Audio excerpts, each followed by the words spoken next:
You want to see why I don't do depth test videos with some of my testing? That's why.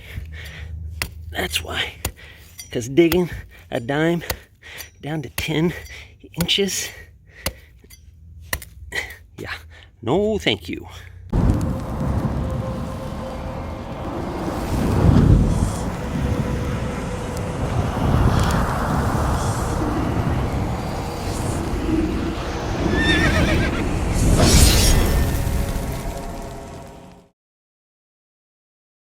What is up, everybody? TheHunterGT with TheHunterGT.com. That's right, go check out the website. Why? Because I'm going to be redoing the whole sales page soon. Why is that? Because I am now a Nokta Makro dealer. That's right, I can now take your orders on the Amphibio, the Cruiser, the Gold Cruiser, the AU Gold Finder, the Simplex Plus that we have right in front of us. Any coils you need, accessories, I am your guy. Just hit me up at the contact me page over at thehuntergt.com. You can email me, thehuntergt@gmail. You can hit me up on Facebook, whatever. Multiple ways to get a hold of me. I am super excited, super stoked. I am now a Nokta Makro authorized, certified dealer. I would love to have your business, so definitely hit me up, thehuntergt.com. Check out that sales page. It's going to be changing. I'm going to have detectors up on there. Right now it's just words, it's just text, but coming soon. So anyways, today's video, we're going to be doing a little bit more on the Simplex Plus. Just some more thoughts, some more little tests here and there, a little bit of Hunter GT babbling. Some good stuff coming up, some good stuff. So what's the big question with the Simplex? Everybody asks, oh my gosh, Hunter GT, is it as good as the Cruiser or the Amphibio or the Equinox? Is it as good as the AT Max? Is it as good as this detector or that detector that costs $700, $800, $900, $1,000? My answer is maybe. Yes and no. So, and that's really all there is to it. Number one, Nokta Makro has never said that this will outperform any other detector. All they've said is it will outperform detectors twice its price, and it will do that.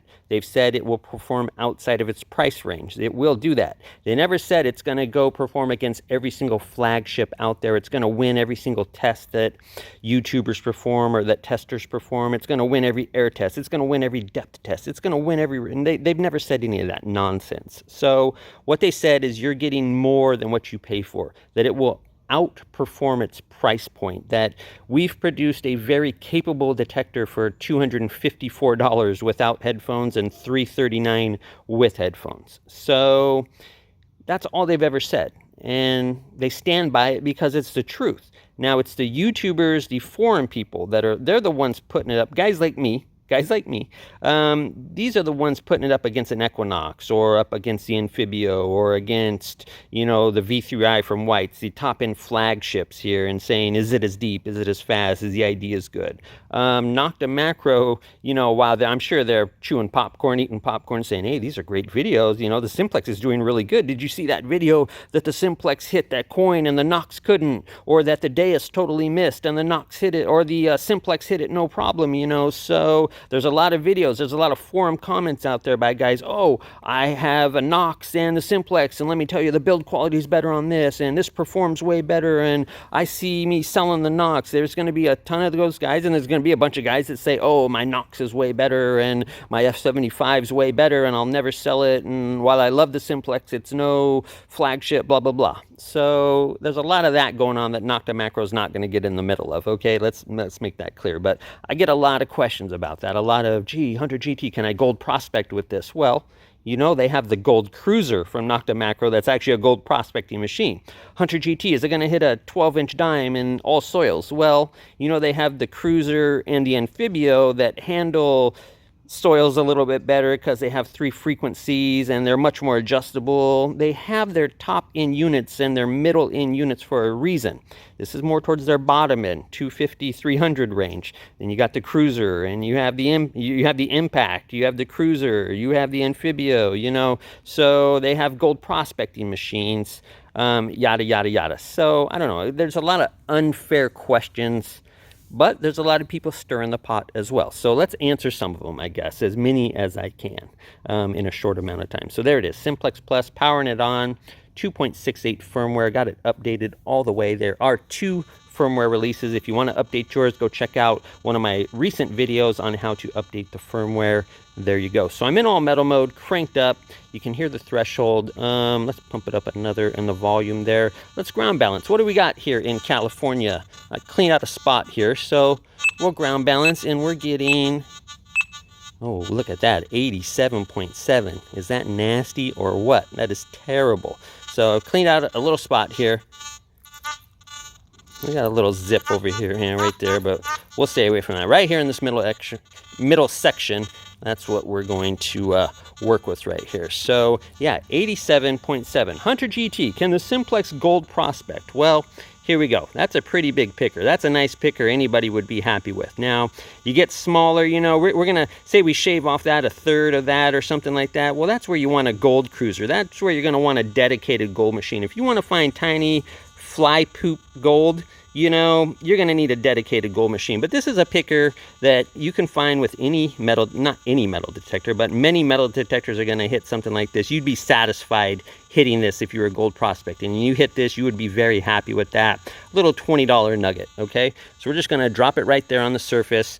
So I'm not going to bury it. It takes me like an hour to get down to like 6 inches on this. You saw in the little intro there, I stabbing the heck out of this, and it's bonkers hard, bonkers hard. So there it is, all metal mode cranked up. Can we hit it?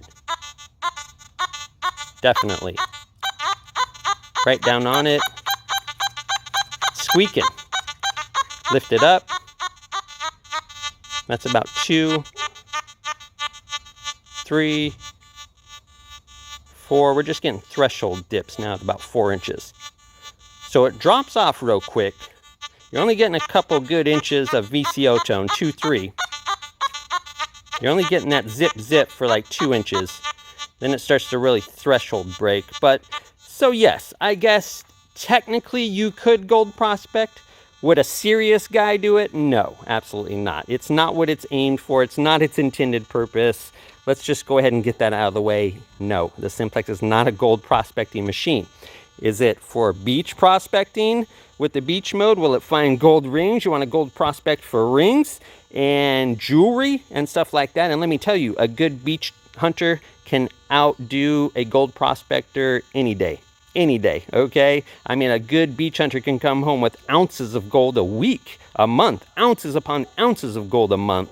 You know, you've all seen the picture of that guy with 50 rings, 100 rings, and he's like, yeah, this was just in 2 months. You know, gold prospectors wish they had luck like that. Most of them. Anyways, my point is, sure, you're going to find tons of gold with this, rings and jewelry and bracelets and pendants and stuff like that. Are you going to be out using it for nuggets? Probably not. Let's go try some other stuff. All right, one of the biggest questions I get with the Simplex Hunter GT. I know it's only a $250, $330 detector. How does it do with bottle caps without a big 11-inch DD coil? Well, you kind of answered your own question, right? It's an entry-level detector price-wise, and it's got a big 11-inch DD coil. We know it's not a concentric. Hopefully they have a concentric coming out with the next coil batch. I'm not sure, but we do know new coils will be out someday soon. They've already said new coils are on the way, smaller sizes, maybe a bigger one, maybe concentrics. I don't have any information on that. We'll see, but keeping my fingers crossed for a concentric. But for the price and a big old 11-inch DD, do we expect it to do great in bottle caps? Probably not. So here we have an Old English screw cap right there. Here we have a starting to rust bottle cap. It's just starting to lose its paint and starting to rust out. Here we have the next phase. It's starting to flatten on one side, still has the crown shape on the other. It's starting to get pretty rusty, and here is a very flat, rusty one, the bane of all of our existence, right? Here we have a silver dime, a quarter right there in the middle. So let's see how it does on different types of screw caps, bottle caps. Where do they ring up? So first a quarter. Nice 91, solid 91. Dime. 83, 84, 82, 83, 84 on the dime. Really mineralized background, the soil right there, even being on just on the surface, it'll jump the ID on that dime, just being on this crazy hot surface. So first off, this Old English 40-ounce twist cap. This is the type that twists off. 67. So I have no notches. I have iron audio all the way up. Oh, I passed it. There it is. All the way on. Iron audio cranked out. All right. No notches. So as we can tell, that's a nice signal, right? In field mode, heel toe it. Nothing's happening. Side. It's still a nice 67. Raise the coil. Let's go over to park mode. Same thing. We're not getting any iron. Why? Because it's not iron. It's an aluminum screw cap. So we know right away it's not a dime penny signal. These are pretty easy to figure out. These are gonna trick you with Indian head pennies. With these ones, unfortunately, I don't know of any trick. This is a mid conductor in the 60s. So I'm unaware of any trick I can do with the coil or anything like that with any detector. It's gonna ring up in the gold range, therefore it's gonna trick you, basically. This thing just rings up good no matter what I do. Okay, steel bottle caps over here. Let's listen here.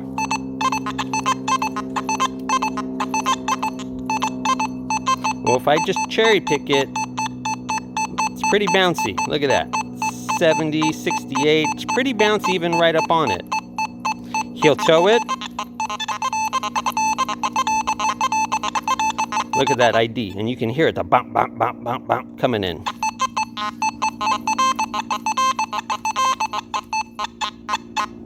Listen to the edge there. Look at the ID, a 4. Look at the edge right here. Pretty close to the 67. Look at the edge here. Pretty close to the 91. Look at the edge here. Pretty close to where it should be. Not so much on the dime, but yeah, larger targets for sure. But listen to that. All right, that's how you know. Lift the coil. That might not work. We're still getting a pretty good signal. But you can definitely tell on the edge or if you heel toe it. All right, let's try this. Starting to rust even more. Well, listen to that. And look at the ID. If I cherry pick it, even then, this one, no good. You don't want that. Let's try this flat one. Well, you definitely don't want that. Right in the middle, we're getting that quarter signal. There it is. Look at that, 93, 94. You might be thinking, man, that's a silver quarter. A clad quarter's 91. A silver quarter, well, gee whiz, that's got to be 94, 95, right? And you're right. You're absolutely right. But does a silver quarter do that? Absolutely not. Does a silver quarter jump around like that? Even though it sounds good, look at the ID. 50s, 60s. Does this quarter do that? Let's heel toe it right here. Nope. Look at that. We're getting a pretty good 90, 91 on that heel toe there. Compared to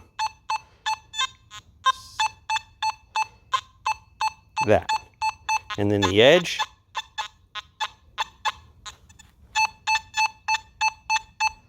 Night and day difference. All right, that's how I tell bottle caps from coins. Does it work 100% of the time? Obviously not. Absolutely not.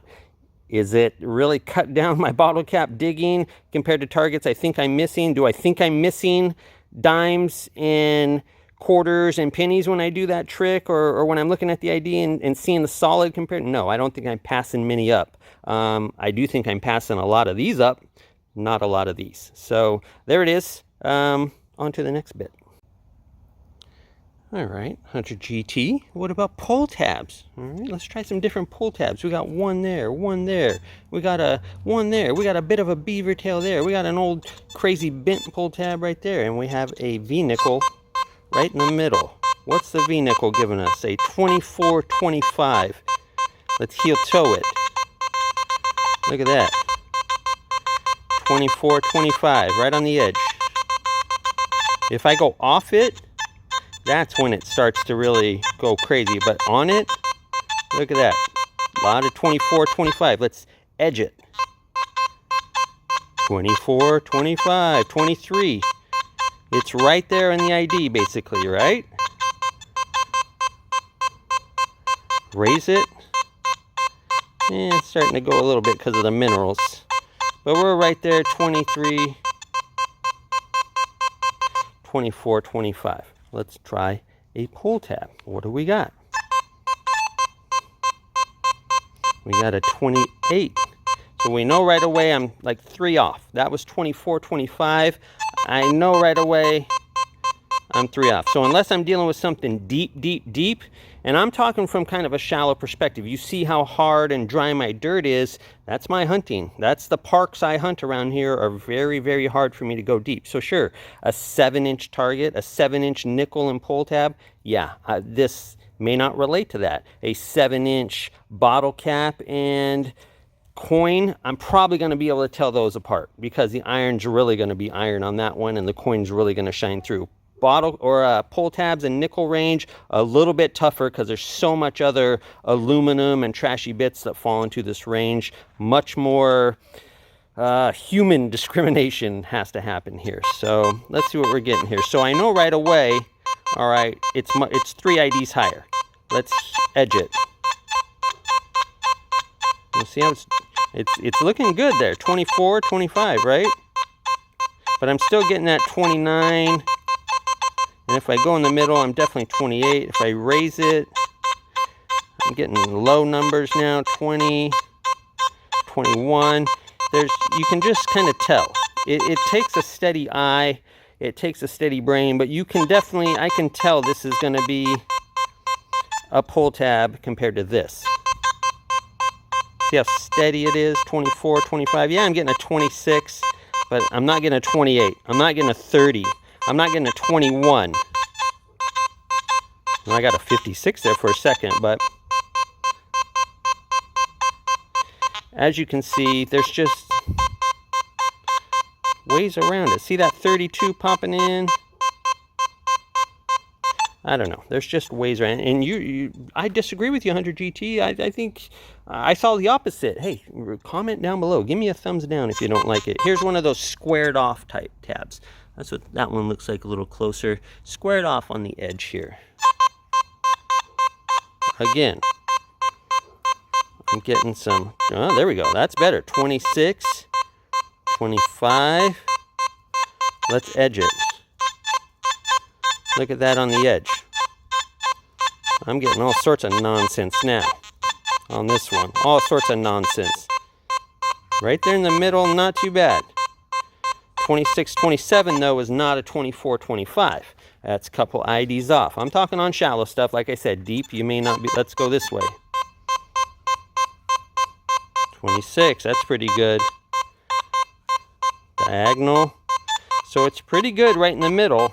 But once I start to heel toe, look at that. Look at that heel toe. All over the place.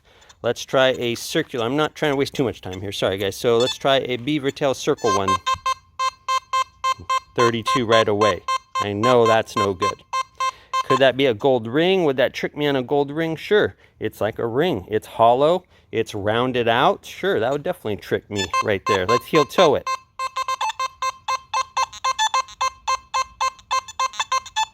Jumping a little bit. Edge. Now we're really starting to get all over. We're at 28, 29 right there. In the middle, we're at 31, 32. Heel toeing it, we're at 50 to 20. Definitely tell from the heel toe that that's not a good one compared to this heel toe. See that? It's almost always a 24, 25. Yeah, you're going to get a jump every once in a while, up real quick flash of a 40 or a 10, but it's not like this, where half the numbers are 19, 44, 63, 64. I'm seeing just so many numbers there. It's bonkers. Let's try the little beaver end of the tail here. Well, we're 20, 23, 28, 30s. Right in the middle, we're 23, 24. So we're a little low here. Heel toe.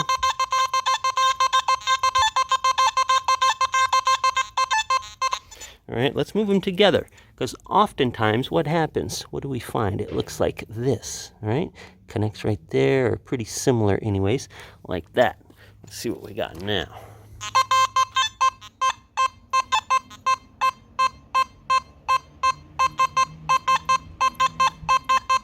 Still up in the 30s. I know that's not a nigga. It's 5 IDs too high right there. This way. Yep. 28, 29.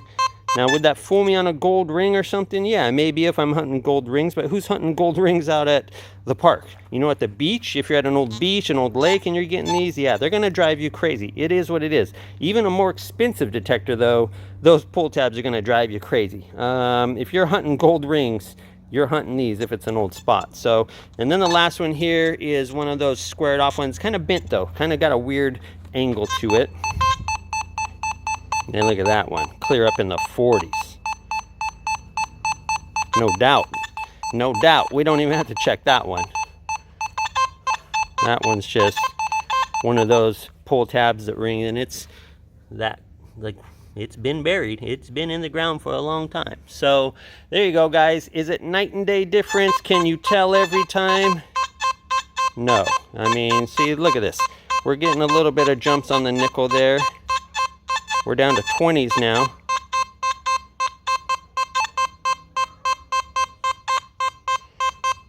So like I said, $250, $300 detector, 11-inch DD coil. Is it going to be 100%? No. Are there some little nuances and wiggles and certain ones that are going to get by you? Yes and no. You know, you're going to be tricked on some. You're going to figure out the other ones. You're going to be like, hey, I know that's a pull. That has to be a pull tab. Look, it's going from 10 to 60, 10 to 60. And I'm only getting like, now it could be, you could have a scenario where it's like this, right? And then what? And then what happens? So look at that, we're in the middle. That pull tab was 40s and the nickel's 25. Now look at us. No detector is perfect, guys. I don't care what the price is. Amphibia is going to ID it right there, the same thing like that. The Amphibia will ID that just the same. I don't care what coil I have, it's going to ID it just like that. So, are you going to be tricked? Absolutely. Are you going to be able to tell the difference? Yes, absolutely. One last little bit to this overly long video. This is going to be longer than I thought it was, I guess. But one little more section. Let's throw in a couple square nails and see what happens.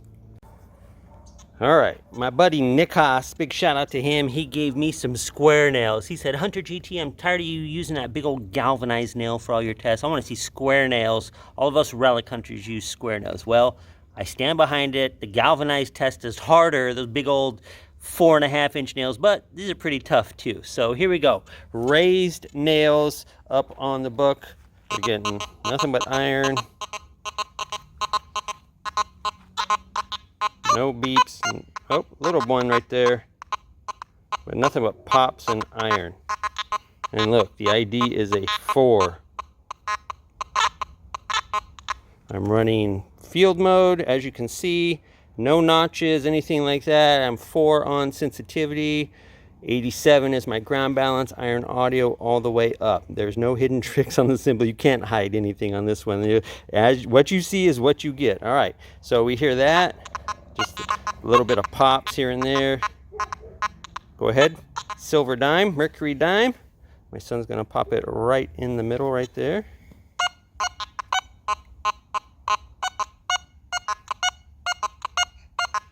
Well, is it hitting it? Night and day difference, right? If I cherry pick, no. Normal sweep speed, definitely hitting it. Remove the dime. See if you can get it out. Is it 100%? No, it's not. Compared to that though, where there's nothing, night and day difference. All right, guys, hope you enjoyed this video with the Simplex. Do you get way more than you should for $250, $340? Yes, absolutely. No doubt about it. Home run, grand slam, touchdown, final 3-point shot of the game, whatever you want to call it. It's awesome. Is it the best of the best, top notch? Can it pass every single test as much as $1,000 one? Probably not, maybe not. Maybe it can on some tests. Maybe it can beat. There's some detectors out there that cannot pass this test right here, fail it miserably. Go back and look at the elevated nail test, the raised nail test in my video history. Just do a quick little search there and you will see. Yeah, it is what it is. There we go, guys. Hunter GT signing off. Hit me up. I am a dealer now for these Nokta Makro products. I would love to have your business. Hope you enjoy these videos. The Hunter GT signing off. I will see you on the next video.